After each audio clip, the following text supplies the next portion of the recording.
नमस्कार दोस्तों, कैसे हैं आप सभी। आज की कहानी का शीर्षक है लाखों में। नैना, तेरा चुनाव ही गलत था। अब की बार नील को बोल आना कि अब उसकी ज़िंदगी में वापस नहीं आऊँगी। वापस नहीं आऊँगी का क्या मतलब है मम्मी? घर है मेरा, जब मर्जी आऊँगी जाऊँगी, और आप तो पार्क में ही इंतज़ार करना, घर मत आना। सुन, फ़ोन करूँगी, अपने पास ही रखना। रागिनी की आवाज़ पर बिना प्रतिक्रिया दिए वह तेज़ी से अपने अपार्टमेंट की ओर बढ़ गई। बैठक का दरवाज़ा अभी भी अध खुला था। जिस तरह से वह छोड़ गई थी, बिल्कुल वैसे, यानी कि नील ने सर उठाकर देखने की जहमत भी नहीं उठाई कि उसकी बीवी उसे छोड़कर मायके चली गई थी। नील आंखें मूंदे गिटार के तारों को छेड़ रहा था और वह सामने खड़ी उसे घूर रही थी। हैरानी हुई कि कोई इस दर्जे तक असंवेदनशील कैसे हो सकता है। वह 2 किलोमीटर दूर स्थित अपने मायके भी हो आई। वह अभी भी उसी मुद्रा में बैठा गिटार के तारों को टुनटुना रहा था। गिटार की धुन में ये भी नहीं जान सका कि वह 4 घंटे से घर पर नहीं है। डाइनिंग टेबल के पास मैं मम्मी के घर जा रही हूँ कि पर्ची उसे मुंह चिढ़ा रही थी, यानी कि इस पर्ची को अभी तक नील ने देखा भी नहीं।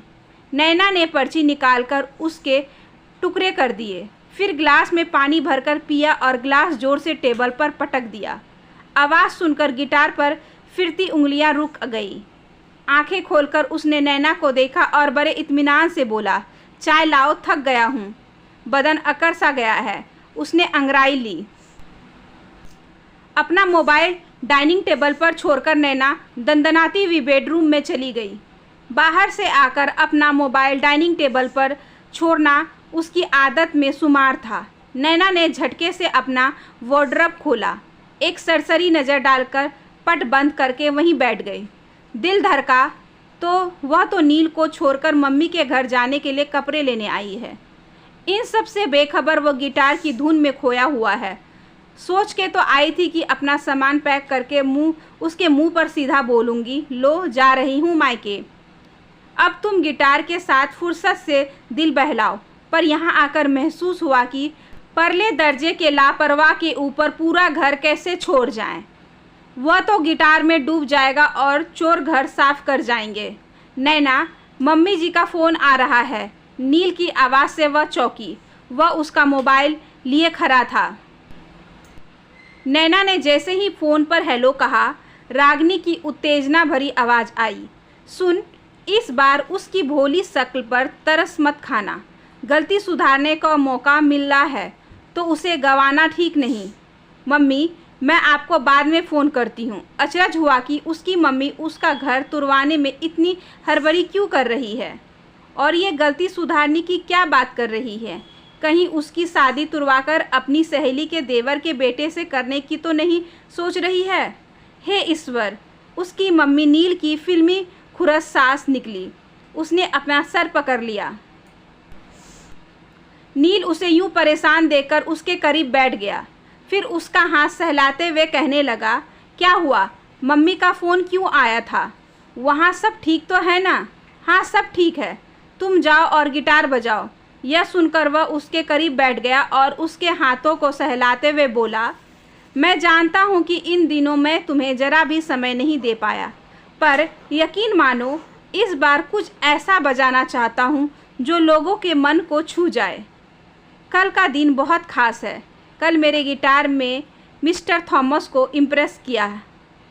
वो तो यूरोप जाने वाले वेवेज ग्रुप के लिए मुझे सेलेक्ट कर सकते हैं। यूरोप ट्रिप मेरी तरफ से तुम्हारे लिए जन्मदिन का तोहफा होगा। उसकी बात पर नैना ने कोई प्रतिक्रिया नहीं दी तो वह बोला, तुम बहुत थकी लग रही हो, चाय बनाकर लाता हूँ। नहीं, मैं बनाती हूँ, कहते हुए वह उठ गई। नील की बातों और भावनाओं से वाकिफ होकर सहसा उसे ग्लानि हुई। चाय के खदबदाते पानी के साथ एक चलचित्र सा घूम गया। आज रविवार का दिन सुबह 6 बजे से लेकर दोपहर 3 बजे तक नील गिटार में खोया रहा। उबी हुई सी पहलू बदलते हुए नील को आवाज़ लगाई, पर नील के कानों तक उसकी आवाज़ मानो पहुंची ही नहीं। पिछले 2 हफ्तों से नील गिटार पर किसी खास धुन को निकालने की कोशिश कर रहा है, पर आज तो हद ही हो गई। नैना की अप्रत्याशित प्रतिक्रिया के पीछे पिछले कई दिनों से नील का अपने गिटार के प्रति अति समर्पण भाव और उसके प्रति उदासीनता थी। वह चिल्लाई, नीलाक्ष, सुन भी रहे हो? मैं दीवारों से बात नहीं कर रही हूँ। नैना की तेज आवाज़ पर वह निष्प्रिय भाव से उस पर सरसरी दृष्टि डालकर गिटार के तारों में उलझ गया। चिढ़कर नैना ने उसके हाथों से गिटार लगभग छीना तो नील बौखलाकर अपने गिटार को उसकी गिरफ्त से बचाता हुआ झल्लाया, नैना प्लीज बिहेव, ये कोई तरीका है? अभी इसे कुछ हो जाता तो? उसके गिटार को अपने सीने से यूं लगाए मानो उसमें उसकी जान बसती हो। यह देखकर नैना क्रोध से जल उठी। आंखों में आंसू डबडबा आए। नील की जिस कला पर मोहित होकर उसने कई रिश्ते ठुकराकर उसका हाथ थामा था, आज वही कला उन दोनों के बीच दीवार बन गई थी। नैना के आंसुओं को देखने की नील को फुर्सत कहाँ थी। वह तो अपने गिटार के तारों को छेड़ कर देख रहा था कि कहीं वो ढीले तो नहीं हो गए।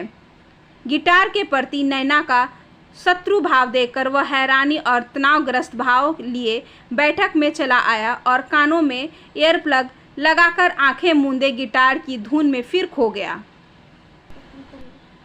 मैं मम्मी के घर जा रही हूँ, वह अपने कमरे से चिल्लाई पर कोई जवाब नहीं मिला। नील के लिए उसका होना न होना एक बराबर था। यह जान उसका स्वर्ग जल उठा। एक पर्ची पर मैं मम्मी के घर जा रही हूँ लिखकर डाइनिंग एरिया में छोड़कर वह उसके सामने से घर से निकली। बंद आंखों और कानों में लगे एयर प्लग के कारण वह जान ही नहीं पाया कि नैना घर से बाहर निकल गई है। मायके में उसके सहसा यूं तनावग्रस्त दाखिल होते देखकर हरीश रागनी समझ गए कि नील से कोई अनबन हुई है। ऐसा पहली बार नहीं था, पहले भी 3-4 बार वह उठकर मायके आ चुकी है। अमूमन मन मुटाव की वजह गिटार ही होता। ऐसे में रागनी हरीश नैना को समझाते बुझाते कि नील के गिटार पर फिदा होकर उसने शादी का निर्णय लिया। वह एक कलाकार है, ऐसे में उसकी कला और रियाज का मान ध्यान रखना उनका कर्तव्य है। नैना का कहना था कि कलाकार के अलावा अब वो उसका पति भी है। उसके गिटार ने सौतन बनकर सारे सुख चैन हर लिए हैं। आज नाराज नैना ने जब हरीश ने पूछा, तुम घर छोड़कर आई हो, ये बात नील को पता है क्या? यह सुनकर कंधे उचकाती हुई वह बोली, क्या जानूं। उस वक्त तो कान में एयर प्लग लगाए आंखें मूंदे पता नहीं कौन सा सुर साध रहा था। सही कह रही है नैना, मैंने भी देखा है, वह घंटों बैठा तार टुनटुनाता रहता है। अचानक रागनी नैना के पाले में खड़ी हो गई तो हरीश और नैना दोनों ही चौंके। क्या करूं? बोलो तो कुछ दिनों के लिए उसे अकेला छोड़कर अपने कपड़े लेकर यहाँ आ जाओ। नैना के मुंह से निकला तो रागनी कठोर वाणी में बोली, कुछ दिन के लिए क्यों, अब तो तू यहीं रहेगी। पहले ही कहा था इस नील के चक्कर में मत पड़। अरे शादी ही करनी थी तो मेरी सहेली के देवर के बेटे से कर लेती, कम से कम यूरोप तो घुमाता। अपनी शादी के लिए 1 साल बाद आज अचानक सहेली के देवर के बेटे की याद मम्मी को आना विस्मयजनक था। यानी आज भी मम्मी को नैना का सहेली के देवर के बेटे से शादी न करने की बात सलाती है। इस बात से चिड़ी नैना बोली, मम्मी प्लीज ओवर रिएक्ट मत करो। अरे अभी भी ओवर रिएक्ट ना करूं? तुम परेशान हो नीलाक्ष से? मम्मी प्लीज, मैं नीलाक्ष से नहीं, उसके गिटार से परेशान हूँ। हाँ, एक ही बात है, मुआ गिटार हो या नीलाक्ष, परेशान तो है ना तू। मम्मी गिटार मुआ नहीं है, वो नीलाक्ष का काम है, उसकी कला है। भुनभुनाती हुई नैना को हैरानी से देखते हुए रागनी बोली, बड़ी अजीब है रे तू, न इस करवट चैन है न उस करवट, खुद शिकायत करती है और खुद ही तारीफदारी। हम क्या बेवकूफ़ लगते हैं तुझे? एक डिसीजन लो, ये क्या कि जरा सी बात हुई और दौड़ी आई मायके। आप इस तरह की फालतू बात करोगी तो मैं यहाँ नहीं आऊँगी।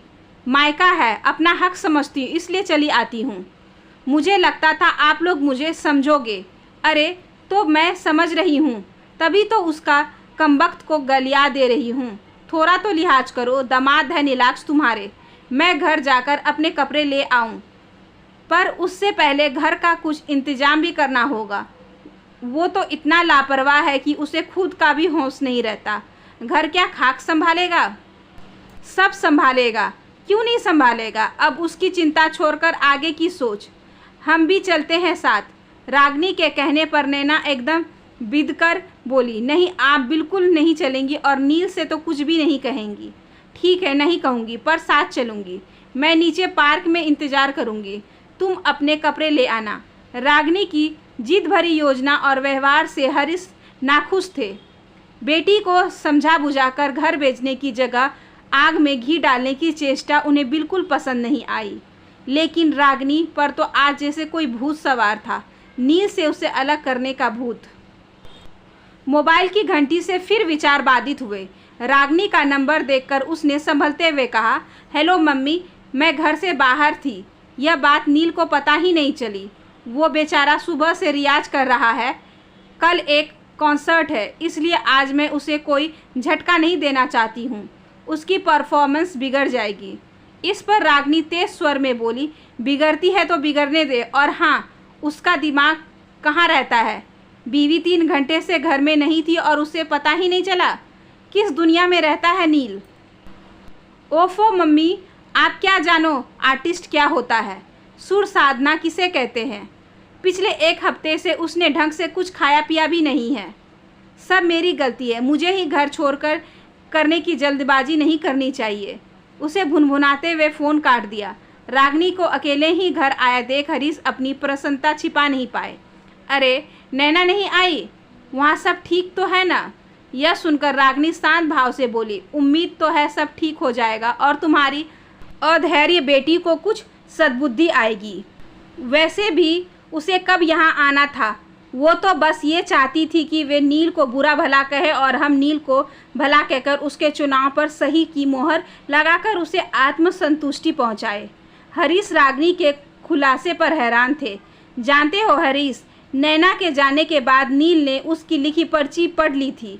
नैना का फ़ोन स्विच ऑफ आने पर उसने मुझे फ़ोन कर सारी बात बताई। वह बेचारा सॉरी बोलते हुए उसे मनाने आ रहा था, पर मैंने ही मना कर दिया। अभी जब नैना घर गई तो मैंने नील को कॉल करके सतर्क कर दिया। हमारी योजना के आधार पर ही उसने ऐसा दर्शाया कि नैना के जाने का उसे पता ही नहीं चला। हर बार वह तिल का तार बनाती है। मैंने सोचा इस बार मैं ही तिल का तार बना दूं। अब समझा, तुम यहाँ पर ओवर रिएक्ट करके नैना के मन में नील की उपस्थिति को टटोल रही थी। क्या करती? समझा कर तो देख लिया। नैना हमेशा से ही ऐसी ही रही है, कंफ्यूज सी। याद करो, बचपन में जब भी अपनी पसंद का कोई खिलौना लेकर घर आती थी तब उसमें बुराई निकालती थी। हम उसका आत्मविश्वास बढ़ाने के लिए उसके चुने खिलौने की जितनी बुराइयां गिनाते थे वो उतनी बुराइयां खोजती थी। उसकी इस आदत से परेशान होकर मैं भी उसमें हाँ में हाँ मिलाकर खिलौनों की बुराई करती। तब वह अपने खिलौनों में खूबियाँ ढूंढकर उसकी प्रशंसा करती। उसकी यह आदत अभी भी नहीं बदली। मानती हूँ नील मुझे शुरू से पसंद नहीं था, पर उसका सादापन, उसकी कला और नैना के प्रति उसके समर्पण को मैंने भांपकर ही हामी भरी। ऐसे में नैना जब तब उसकी आलोचना करती तो मुझे उसके व्यवहार में उसका वही बचपना दिखता। हरीश ने पत्नी के इस पक्ष को समझकर प्रशंसा भरी नज़रों से देखा तो वह भावुक होकर बोली, हर माँ चाहती है कि उसकी बेटी मायके हंसी खुशी आए। नील सीधा साधा लड़का है। उसकी परफॉर्मेंस को देखते हुए उसे वेब ग्रुप में गिटार बजाने का मौका मिला है। इस दिन का नील को कब से इंतज़ार था। और हाँ, नील कह रहे थे यूरोप ट्रिप उनकी तरफ से मेरे जन्मदिन का उपहार है। सोचो, मैं अपना जन्मदिन यूरोप में सेलिब्रेट करूंगी। क्या हुआ, अब आप चुप क्यों हैं? उसकी सहेली के देवर का बेटा ही अपनी बीवी को यूरोप नहीं घुमा सकता? नील जैसा एक आम इंसान भी अपनी बीवी को यूरोप घुमाने के लिए दिन रात एक कर सकता है। नील आम कहाँ है, वो तो कलाकार है, रागिनी कहना चाहती थी, पर चुप रही। फिर ठंडी सांस लेकर बोली, मेरी सहेली के देवर बेचारे बेटे की शादी तो खटाई के पैर गई है। उसके शराब पीने की लत को देखकर एक लड़की ने उसे रिजेक्ट कर दिया। हे भगवान, और आप उससे मेरी शादी करवा रही थी। थैंक गॉड कि नील को गिटार का नशा है। कम से कम उसका नशा हमें प्राउड मोमेंट तो देगा। कम से कम अब तो मान लो कि नील से अच्छा जीवन साथी कोई हो ही नहीं सकता। हाँ भाई, मान लिया तेरा नील हजारों में एक है। कहे बिना रागनी रह नहीं पाई तो नैना बोली, देखा इसमें भी कंजूसी, लाखों में एक नहीं कह सकती थी। रागनी फ़ोन रखकर एक बार फिर से अपने प्यारे दामाद का मैसेज पढ़कर मुस्कुराने लगी, जिसमें उसने अपने दाम्पत्य के तार नहार अर्थात माँ समान सास के प्रति कृतज्ञता व्यक्त करते हुए कोटिस धन्यवाद लिखा था। आशा करती हूँ कि आज की ये छोटी सी कहानी आपको अच्छी लगी होगी। अगर अच्छी लगी हो तो please like, share and subscribe करें हमारे चैनल को।